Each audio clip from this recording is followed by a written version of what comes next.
इस न्यूरुलेशन के प्रोसेस में होता क्या है? The process of formation of nervous system,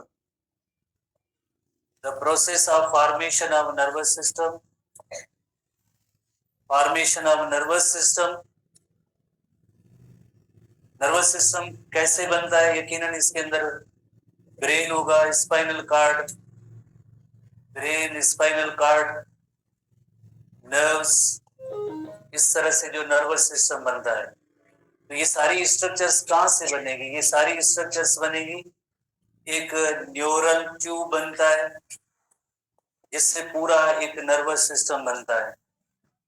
और ये न्यूरल ट्यूब की जो ओरिजिन होती है, इसकी ओरिजिन होती है वो एक्टोडर्म की होती है। This neural tube is found from the ectoderm. जैसे हमने प्रीवियस क्लास के अंदर पढ़ा था कि 3 लेयर की formation ectoderm, endoderm and mesoderm जो होती है, तो नर्वस सिस्टम की जो ओरिजिन होती है वो एक्टोडर्म से होती है। तो किस तरह से होती है, आज हम ये टॉपिक सीखेंगे। और you know very well, embryo के अंदर तो सारे सिस्टम्स होने चाहिए, सब सिस्टम डेवलप होने चाहिए। तो सारा जो जैसे डेवलपमेंट का प्रोसेस हमारे बुक में इंक्लूड नहीं है, ओनली वन सिस्टम है कि नर्वस सिस्टम किस तरह से डेवलप होता है। यू नो वेरी वेल कि जो जाइगोट सिंगल सेल जो होता है उसी में से इंटायर एक एम्ब्रियो बनता है, यंग वन बनता है। तो ये खिड़की थोड़ी बोल रहे हैं इस तरह, इस तरह।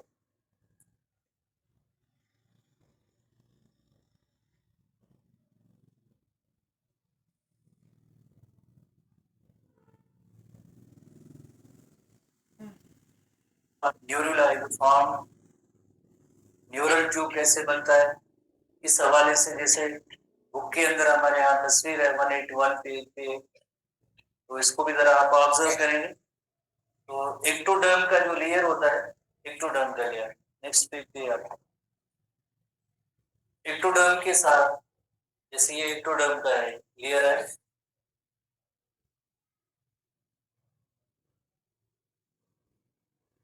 तो एक्टोडर्म के साथ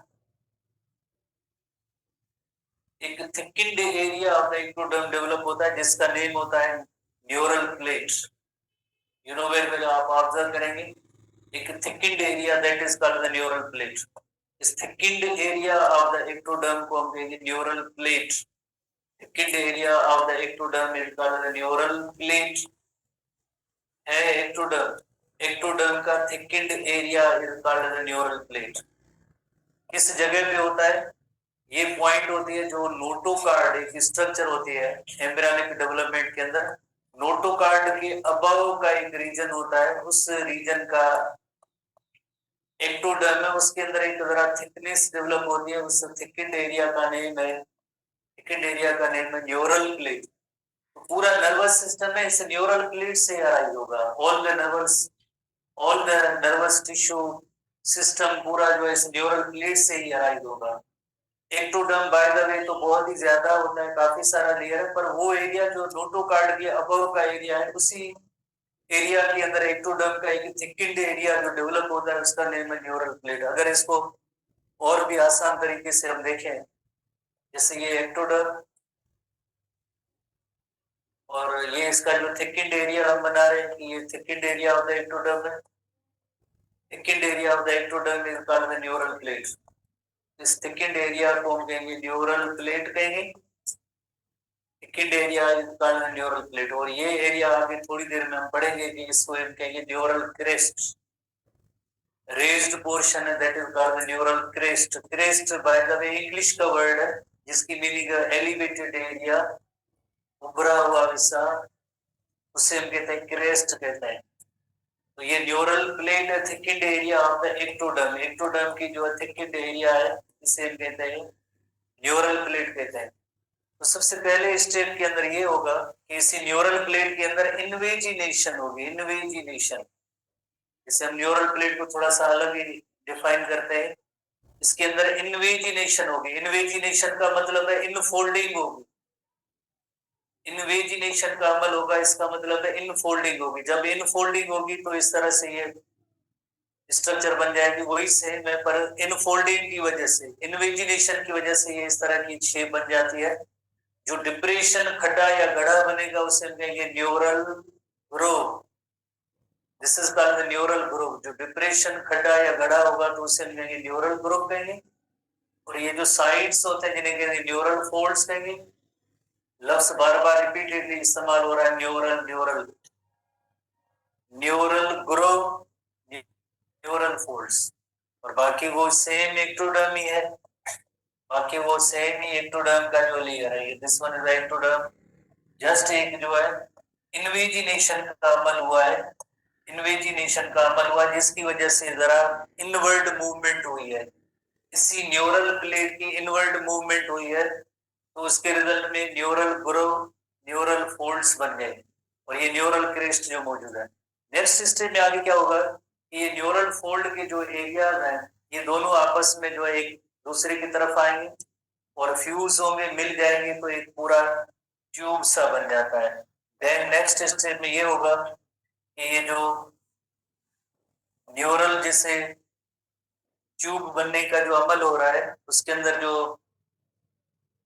दोनों एजेस हैं, किनारे एक दूसरे की तरफ मूव करेंगे, मूव करेंगे तो आखिर में फ्यूज भी हो जाएंगे तो एक पूरा जो है ट्यूब बन जाएगा। ये अगेन एक्टोडर्म ही है, एक्टोडर्म है। और ये जो न्यूरल फोल्ड के एजेस है, किनारे हैं, एक दूसरे के करीब आएंगे।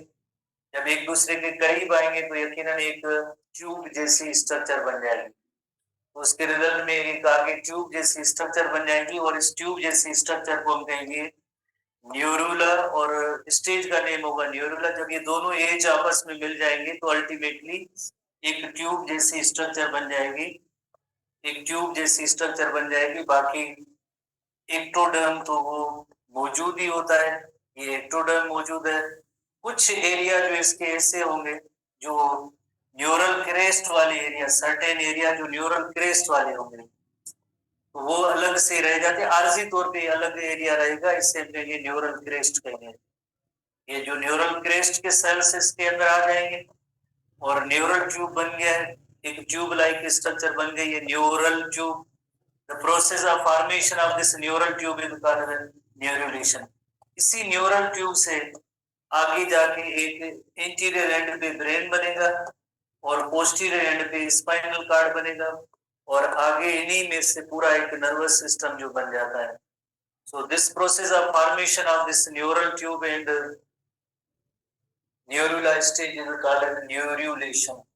वेरी सिंपल है। एक्टोडर्म जो नोटोकार्ड के अबव का रीजन है वो थिकेंड एरिया होता है, वो थिकेंड एरिया के अंदर इन्वेजिनेशन होगी तो एक इनफोल्डिंग बन जाती है। इनफोल्डिंग डिप्रेशन खड़ा या गड़ा जिससे हमने ये न्यूरल ग्रुप और ये जो साइड्स होते हैं जिन्हें हम कहते हैं न्यूरल फोल्ड्स, जब न्यूरल फोल्ड्स एक दूसरे के करीब आएंगे तो अल्टीमेटली एक ट्यूब लाइक स्ट्रक्चर बन जाएगी और इस ट्यूब लाइक स्ट्रक्चर को हम कहेंगे न्यूरल ट्यूब।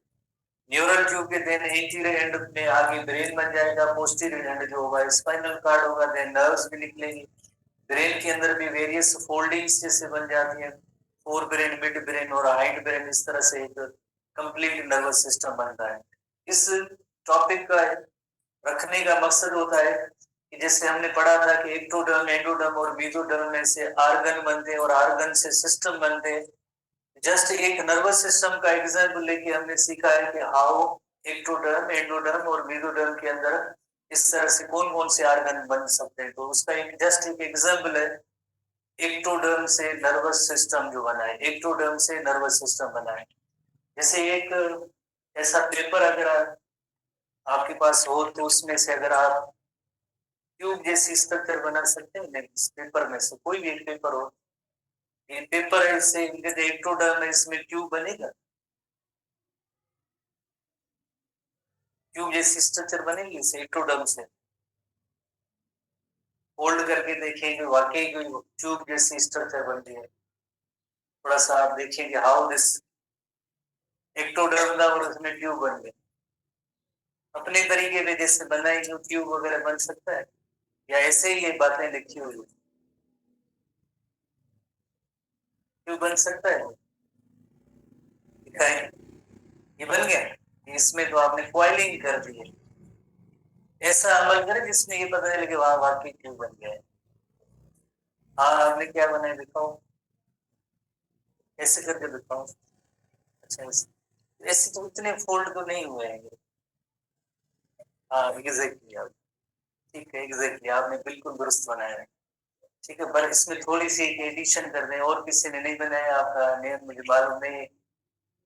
हाँ एग्जैक्टली ठीक है, जैसे ये एक, जैसे न्यूरल हम कहें कि प्लेट है, ये एक न्यूरल प्लेट है, कैसे बनाया हमने, जरा थोड़ा मैं भी सीखूं आपसे।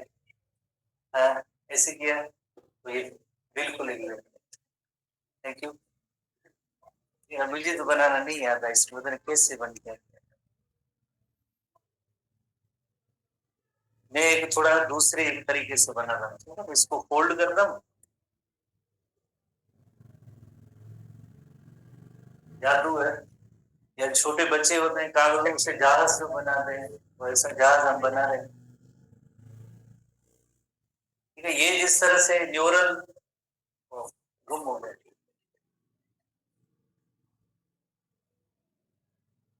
ठीक है, ये न्यूरल प्लेट है, अब इस न्यूरल प्लेट की इन्वेजिनेशन हुई है, इन्वेजिनेशन हुई है, अब ये दोनों एंड्स है आपस में, ये आपस में मिले, फ्यूज हो गए, फ्यूज हो गए, तो अब ये जो है ना एक ट्यूब जैसी स्ट्रक्चर बन गई, now this becomes tube like structure.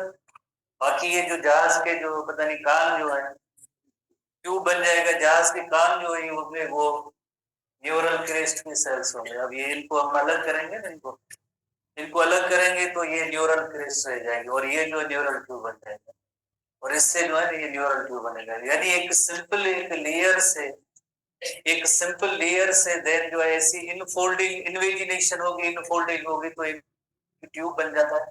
और इंटायर लेंथ के अंदर ऐसा पूरा ट्यूब बनेगा, जैसे इतनी ये जो ट्यूब जैसी स्ट्रक्चर ये नहीं, जिसे आपने बनाया ना पूरा ट्यूब, इंटायर जो एक ट्यूब लाइक स्ट्रक्चर बन जाती है।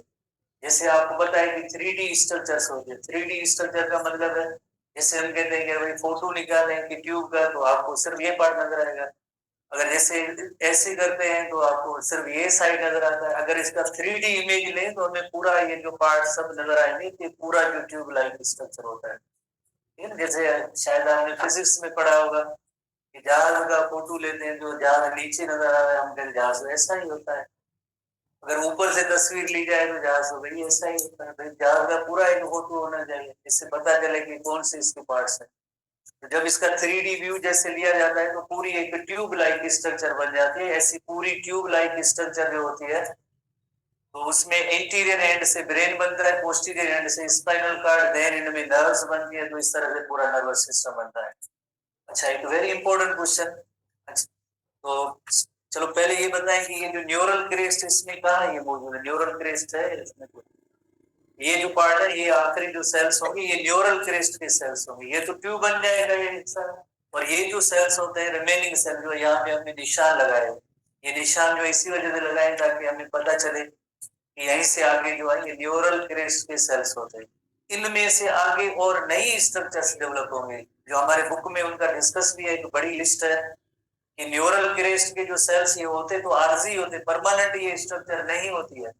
ये सेल यहाँ से डिवाइड होके माइग्रेट होके जाके दूसरी स्ट्रक्चर्स बनाएंगे, ये परमानेंट नहीं रहेगी। पर ये जो ट्यूब बना है, ट्यूब के अंदर फर्दर चेंजेस होंगे। क्या चेंजेस होंगे? इंटीरियर एंड पे ब्रेन बनेगा, और पोस्टीरियर एंड पे जो है स्पाइनल कार्ड बनेगी। अच्छा, ये ट्यूब जो अगर जैसे हम कहेंगे इधर हम इसको गम के जरिए इसको चिपका दें कि ये पूरा ट्यूब बन गया, जैसे पीछे के ये हमने नहीं चिपकाया, इस एंटीरियर एंड पे चिपकाने से क्या ट्यूब पूरा बन जाएगा? नहीं बनेगा। उसके लिए क्या होना चाहिए? पूरा ये क्लोयर होना चाहिए, कंप्लीटली जो है ऐसा क्लोयर होना चाहिए, बंद होना चाहिए। बंद होगा तो ट्यूब बनेगा, अदरवाइज ये है कि इस जगह पे जैसे तो ट्यूब लाइक स्ट्रक्चर नजर आएगा, बाकी जो ट्यूब लाइक स्ट्रक्चर नहीं होती है। इस तरह से ये कंप्लीट क्लोजर है, इंटीरियर एंड पोस्टीरियर एंड उस पे क्लोज होके एक कंप्लीट ट्यूब होना चाहिए। कंप्लीट ट्यूब बनेगा तो ही फिर जो इंटीरियर एंड में जो ब्रेन बनेगा, और पोस्टीरियर एंड में स्पाइनल कार्ड बनेगा, वरना नहीं होगा, वरना डिसऑर्डर्स होते हैं। इतने बड़े डिसऑर्डर्स होते हैं, इंसान जैसे सोच ही नहीं सकता कि इतने भी ऐसे डिसऑर्डर हो सकते हैं। एक डिसऑर्डर हमारे बुक में जिसको डिस्कस किया गया है, 2-3 पेजेस आप आगे आएंगे, 2-3 पेजेस, एक यंग वन की जो है तस्वीर नजर आएगी आपको। नेक्स्ट नेक्स्ट नेक्स्ट, सर्जरी वगैरह जो है कुछ, हाँ पेज नंबर कौन सा है? पेज नंबर 191 192 इसकी सेकंड पैरा को आप रीड करें, आपको अंदाजा होगा कि अगर ये न्यूरल ट्यूब सही तौर पे क्लोज नहीं होगा तो एक डिसऑर्डर होता है जिसका नेम है स्पाइनल बाइफिडिया। क्या नेम है? सेकंड पैरा में है स्पाइनल बाइफिडिया। 194 पेज पे जो तस्वीर के अंदर आपको सेकंड पैरा के अंदर डिसऑर्डर नजर आ रहा है। दूसरी तीसरी लाइन के अंदर आप पढ़ेंगे, आपको ये इसकी पॉइंट नजर आएगी कि अगर ये जो है न्यूरल ट्यूब का सही क्लोजर नहीं हुआ तो सही क्लोजर नहीं हुआ तो ये ऐसा डिसऑर्डर हो सकता है। इसके अंदर क्या हो रहा है? इसके अंदर वर्टिब्रल कॉलम नहीं बनता है।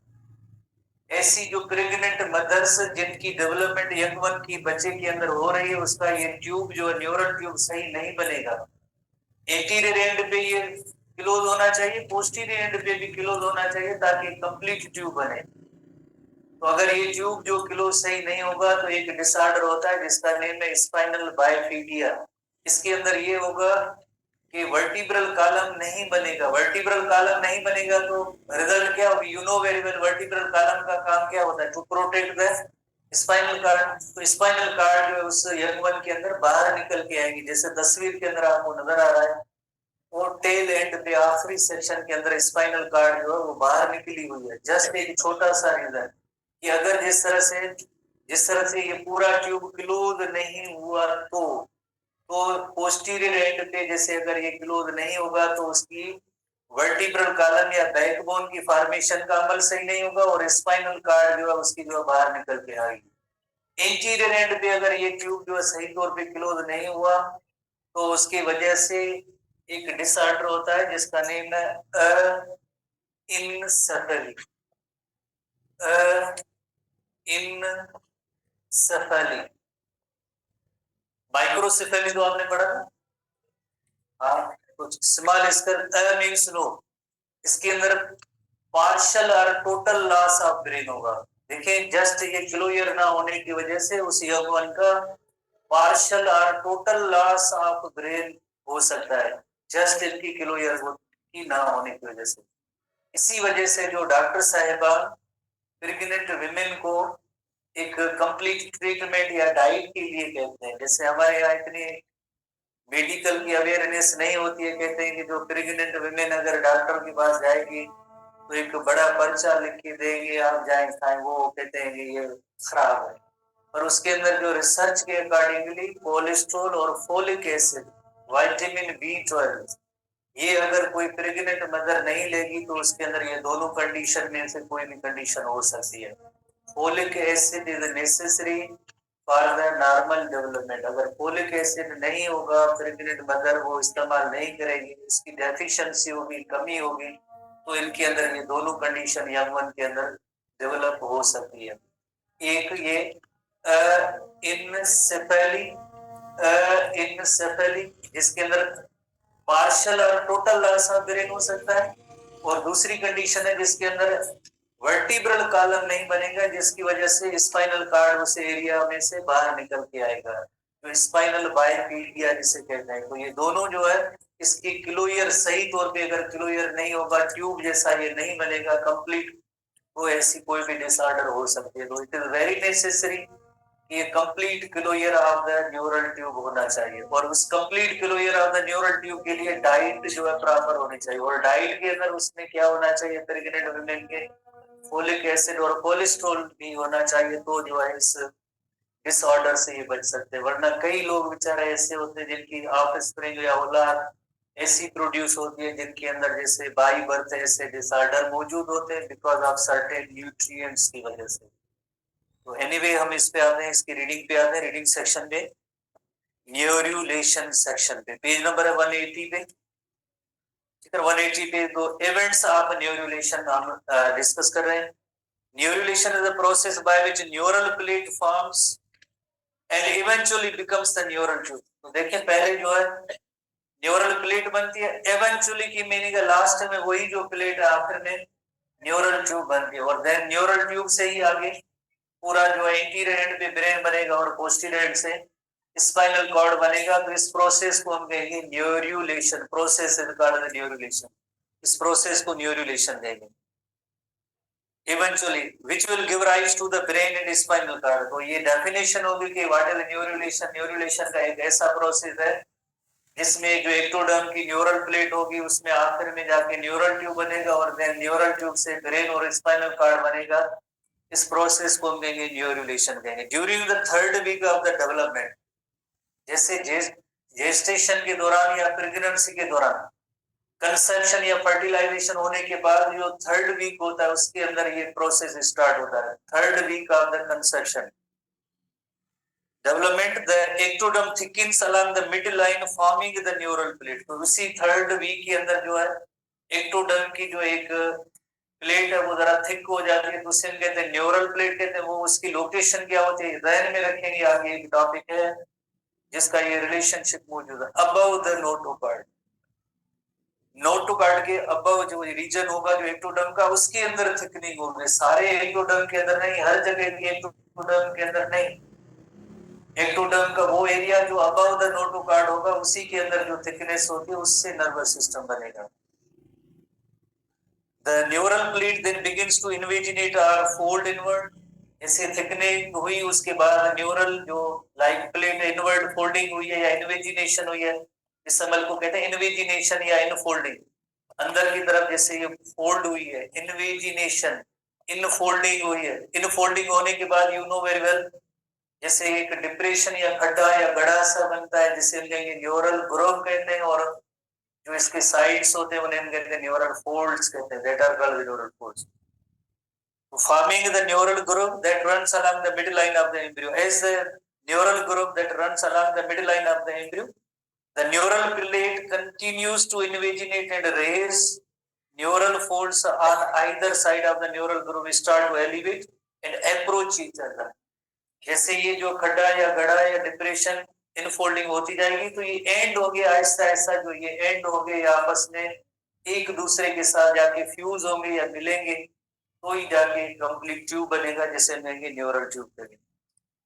and eventually fuse together forming the neural tube। as the neural tube is formed, some of the cells of the edge of the neural plate start to break away from and migrate to form neural crest। जैसे ये दोनों fold आपस में मिलेंगे, neural plate के कुछ sales हैं वो क्या बनाएंगे, जैसे हमने उसे झाग के जो कान या जो देखे थे उसमें से जो न्यूरल क्रेस्ट का सेल्स बन गया है, न्यूरल क्रेस्ट। अब न्यूरल क्रेस्ट से आगे क्या बनेगा, नेक्स्ट पेज पे एक बड़ी डिटेल मौजूद है। ये सारी जो ओरिजिन होती है वो इस न्यूरल क्रेस्ट किससे होती है, थोड़ी सी इस सेक्शन के अंदर है। Neural crest will eventually give rise to various cell types including cranial and spinal nerve, some components of and face pigments and so and so। As the neural tube forms, it also undergoes segmentation forming the distinct regions that will give rise to different parts of the nervous system। Segmentation कैसे, how इसके अंदर segmentation कौन कौन से segmentation होगी,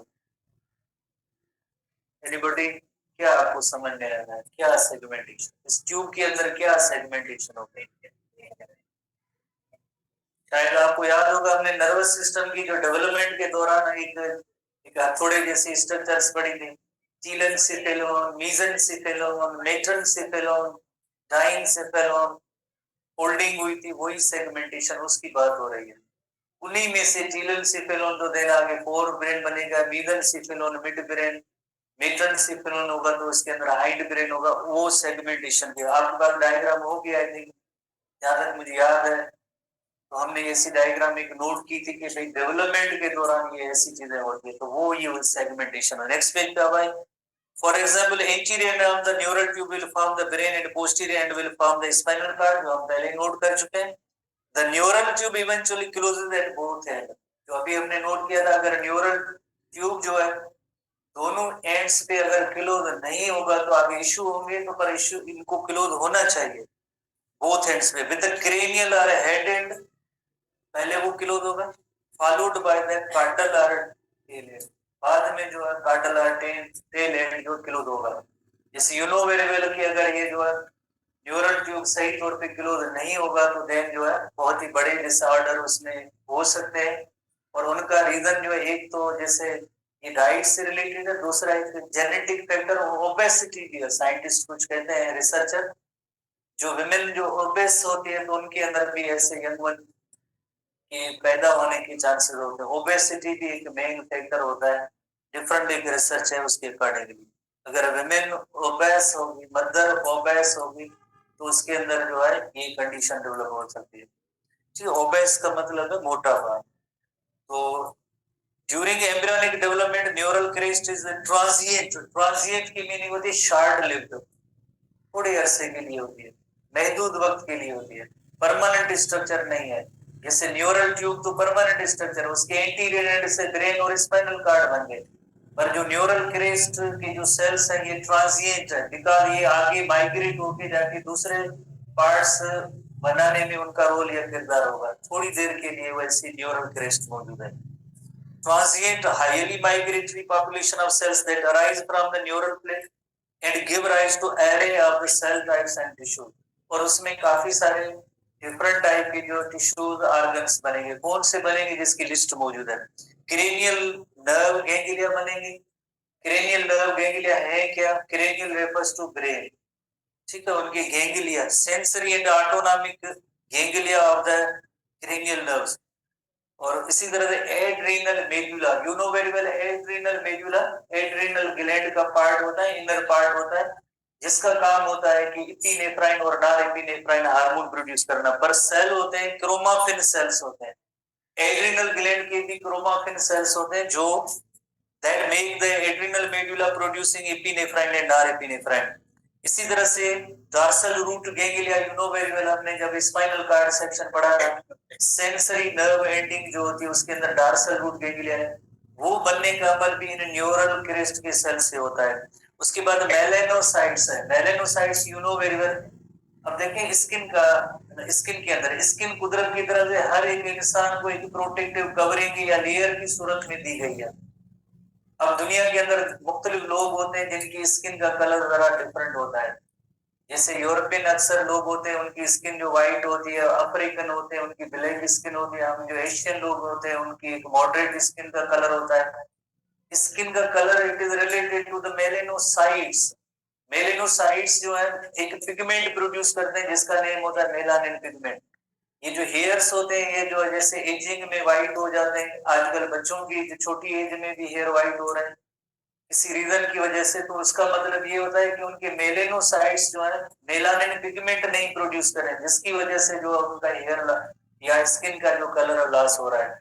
तो ये melanocytes बनाने का काम जो होगा या जो बनेंगे वो न्यूरल क्रेस्ट के सेल्स होंगे। उसके बाद जो है कनेक्टिव टिश्यू, कनेक्टिव टिश्यू में जैसे कार्टिलेज है, बोन है, connective tissue of the face and skull as well as some teeth, smooth muscles you know very well, जो कार्डियोवैस्कुलर सिस्टम के जो स्मूथ मसल है या आर्टरीज के वो भी इस न्यूरल क्रेस्ट से बनेंगे। शॉन सेल जो आपको पता है, पेरिफेरल नर्वस सिस्टम पीएनएस का जो गिलियल सेल है हमने पढ़ा है, उसकी भी फॉर्मेशन इन न्यूरल क्रेस्ट के सेल से होगी। Enteric nervous system, enteric nervous system का मतलब होता है हमारा GIT, digestive tract, it is regulated by ENS, autonomic nervous system. Autonomic nervous system के जरिए उसकी रेगुलेशन होती है, पर उसकी जो जो नर्वस सिस्टम जो पार्ट जीआईटी को कंट्रोल करता है उसे कहते हैं एंट्रिक nervous system. Enteric nervous system की जो फॉर्मेशन होगी वो इस न्यूरल क्रेस्ट के सेल से होगी। इसी तरह से जो है ये सारे न्यूरल क्रेस्ट की हेडिंग है कि न्यूरल क्रेस्ट में कौन कौन से जो है सेल्स बनेंगे। नेक्स्ट जो हेडिंग है organogenesis, you know very well कि जब एक्टोडर्म, एंडोडर्म और मेसोडर्म बनेंगे तो हर एक लेयर में से एक अलग अलग ऑर्गन बनता है, जिसका हमने डिस्कस किया था प्रीवियस आई थिंक एक दो क्लासेस के अंदर टेबुलेटेड चार्ट के जरिए। जैसे आज हमने पढ़ा है कि नर्वस सिस्टम जो है कहाँ से ओरिजिनेट होता है, नर्वस सिस्टम की जो ओरिजिन होती है एक्टोडर्म से। इसी तरह लिवर, पैंक्रियाज, जीआईटी वगैरह उसका टेबुलेटेड चार्ट जो कल ग्रुप्स में भी शेयर किया गया था, टेक्स्ट बुक के अंदर भी वो पेज मौजूद है, वो आप याद करेंगे। एक्टोडर्म, एंडोडर्म और मेसोडर्म से कौन कौन से ऑर्गन्स बनेंगे। The process of formation of organs from ecto, endo and mesoderm is called organogenesis. Organs बनेंगे तो देन उन्हीं में से आगे सिस्टम बनेंगे और सिस्टम मिलके आखिर में एक इंडिविजुअल न्यू ऑर्गेनिज्म बनेंगे।